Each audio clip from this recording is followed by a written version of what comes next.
Hello, Captain fans! So may gantong videos pala, no? Unang-una ang Bernardo family, mga kasembreros. Tapos itong kay Sir Alden na parang spotted siya, naka-black din. Sina Mami Min at saka yung team niya, mga kasembreros, kasama si Tin na kanyang anak, no? Ay pumunta pala, no, ng Cebu.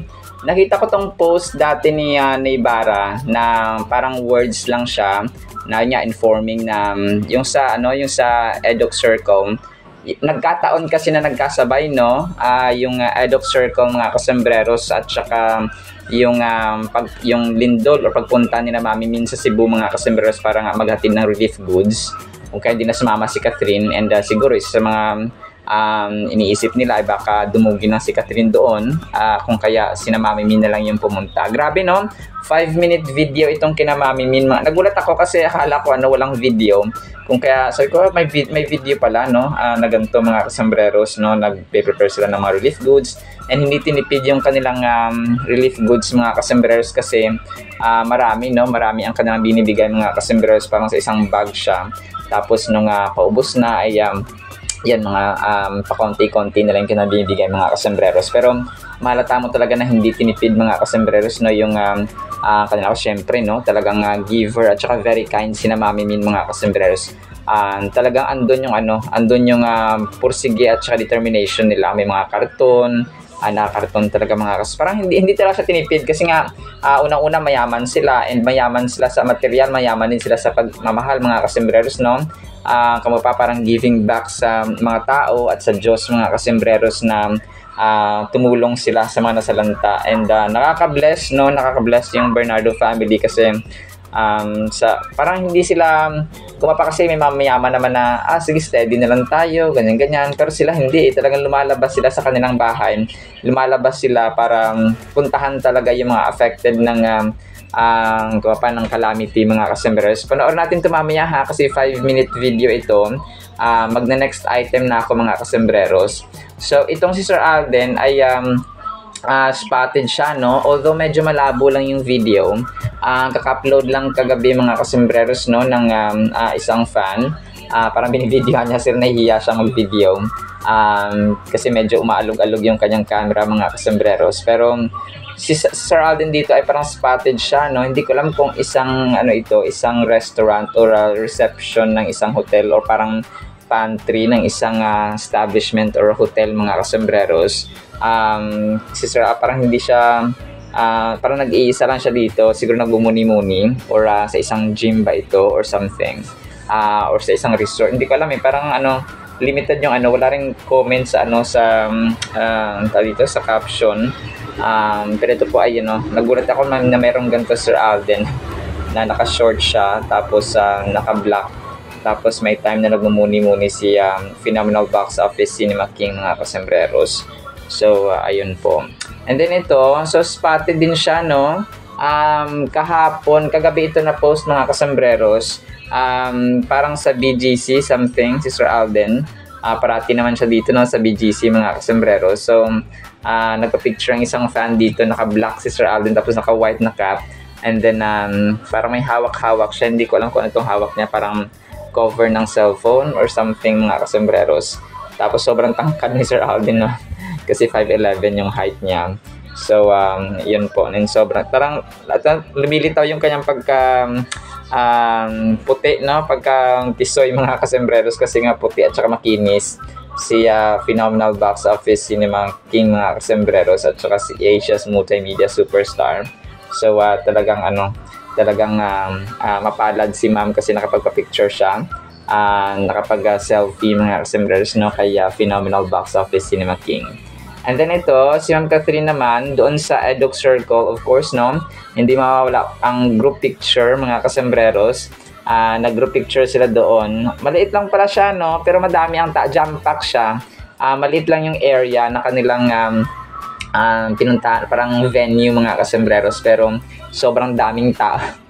Dinumog kasi Catherine Bernardo ba naman, Ann Curtis at saka Dongyan ang pumunta, di ba?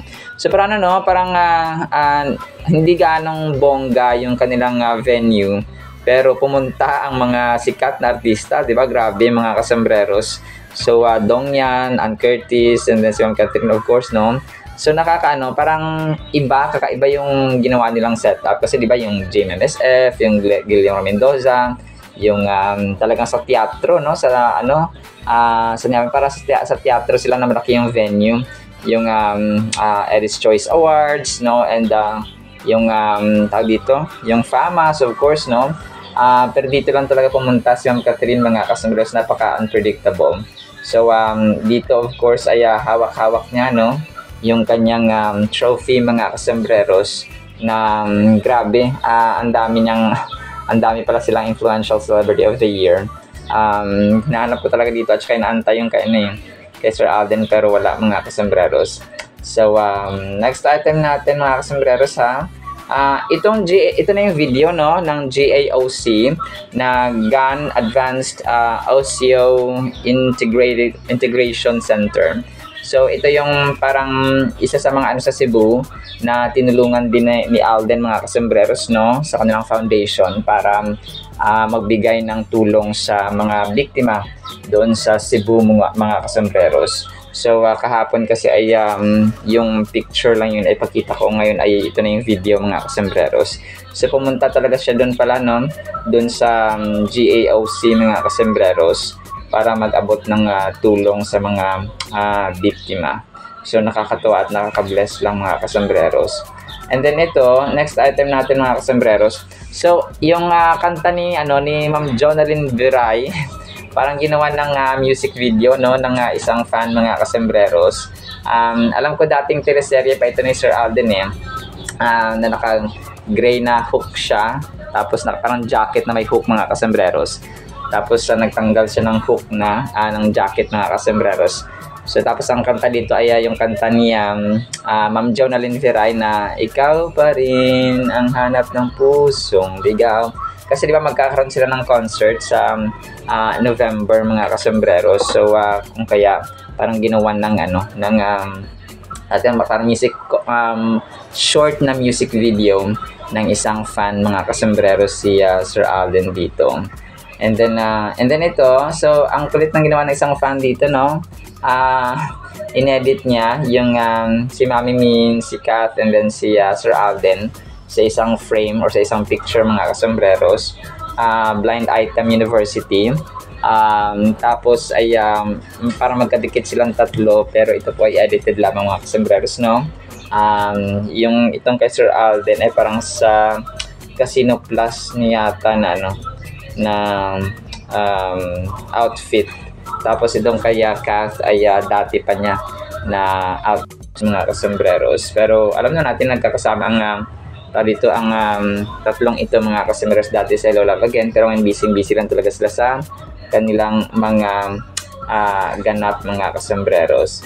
And then ito, share ko lang ito, mga kasambreros, kahapon may nag-share nito after nung ganap ni Ma'am Catherine nga sa Edux Circle na pagtanggap niya ng award or ng trophy.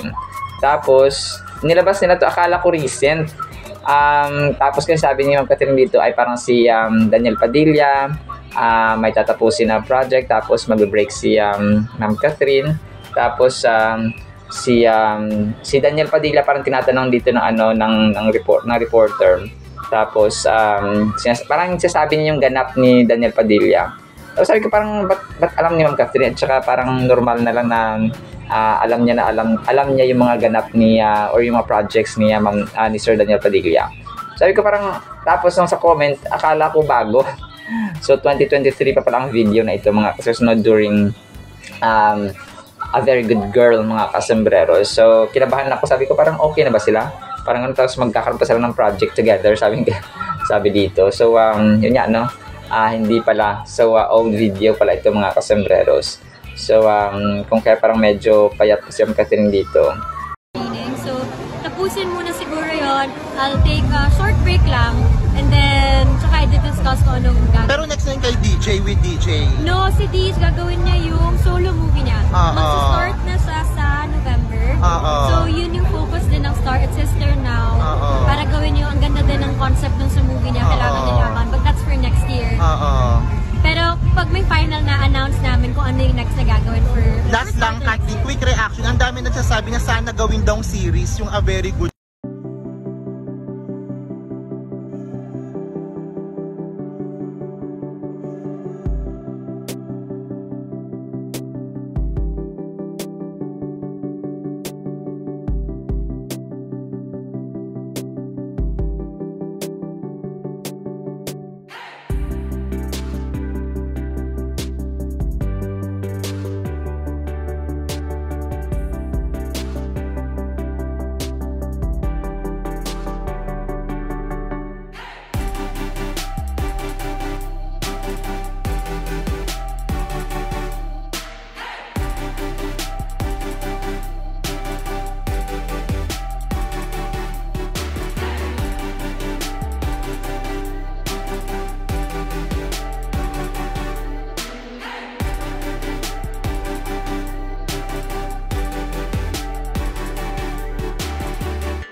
At para po sa ating Word of God is sobrang ganda nito ha. At ang cute po nito mga kasembreros. Ang title po, Hindi sa Burol, kundi kay Lord. Psalms 121 verses 1 to 2. I will lift up my eyes to the hills, burol, from whence or where comes my help? My help comes from the Lord who made heaven and earth. Napakaganda po nito mga kasembreros. Ang hills ay po pwedeng yung mga bagay or mga tao na dinidependahan natin mga kasembreros. Po pwedeng ating asawa, anak, magulang, breadwinner sa pamilya, or someone na nagsusupport sa inyo financially, po pwedeng nagsusupport sa inyo in general mga kasembreros. Although, ang mga taong ito ay instrumento ng Panginoon, no?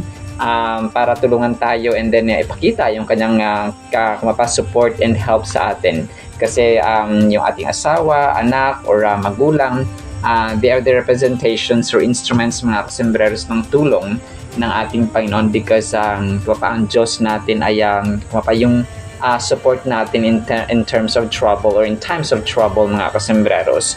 So sa pang-araw-araw natin, alam niyo po yung mga nangyayari sa spiritual world ay mas busy sila mga kasembreros kumpara sa mga tao or mga kaganapan dito sa ating physical world mga kasembreros. Hindi lang natin nakikita yung mga angels ng Panginoon, hindi lang natin nakikita yung kanilang trabaho.